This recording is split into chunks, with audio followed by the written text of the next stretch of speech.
Mga boss, PBBM admin slate dream team for 2028 election. What if sila ang magdadala ng bandera ng PBBM admin sa 2028 election? Suportahan mo ba sila? Ito yun mga boss. Ang magiging presidente ay ang matagal nang nangangarap na gumawa ng paraan para gibain ang pangalan ni BP Inday Sara at dalhin sa dahig ICC si FPRRD dating Speaker Martin Romualdez. Mga boss or Tambaloslos, siya yung sinasabing may malaking pangarap na maging presidente ng ating bansang Pilipinas. At ito, posibleng magiging vice president niya si PBBM.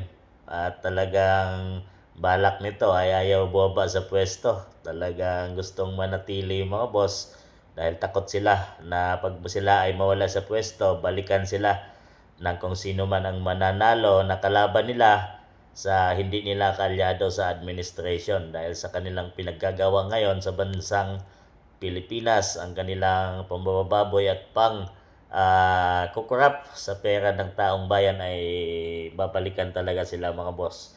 Kaya gagawa sila ng paraan para mapunta sa kanila ang administration sa susunod na 2028. So ang kanilang magiging mga senador ay ito, Ralph Recto, John Vic Remulla, Bene Abante, Tere Redon, Luestro, ito si Tulpo, at si Vince Dayson mga boss. So ito yung kanilang dream team for 2028 election. Wow, dream team ha. At ito, Sandro Marcos mga boss, muntik nating makalimutan ang sinasabing bright na anak ni PBBM na hinahangaan nila ngayon dahil sa marami umanong naipasang mga batas. Kagaya niyang kanyang uncle na sinasabing ang may pinakamagandang nagawa sa lahat ng mga speaker ng ating bansang Pilipinas. Magandang ginawa dahil namumudmud siya ng pera ng taong bayan. Namimigay siya ng mga ayuda na galing sa pera ng taong bayan.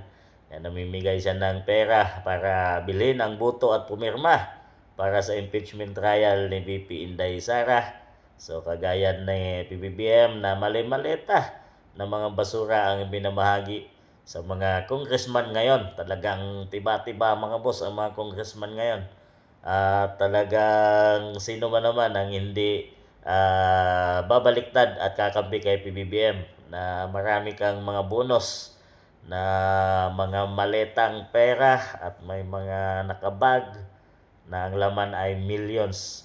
Pero hindi sa pera nila ay pera ng taong bayan mga boss.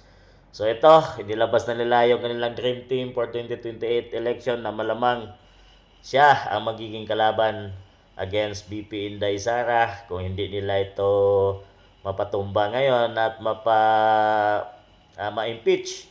Ito yung kanilang itatapat mga boss na puro basura ng ating bansang Pilipinas. So kayo nang humusga kung gusto nyong maulit ang mga nangyari ngayon under 3 years PBBM administration, naggrabe ang korupsyon. Ito yung mga taong nasa likod niyan mga boss ni PBBM. So kung gusto nyo na maulit ang kawalanghyan at kasiraan ng ating bansang Pilipinas ngayon, ay boto nyo sila sa 2028 at huwag na kayong mag-isip. Sila ang dream team ni PBBM for 2028 election. At kayo na humusga.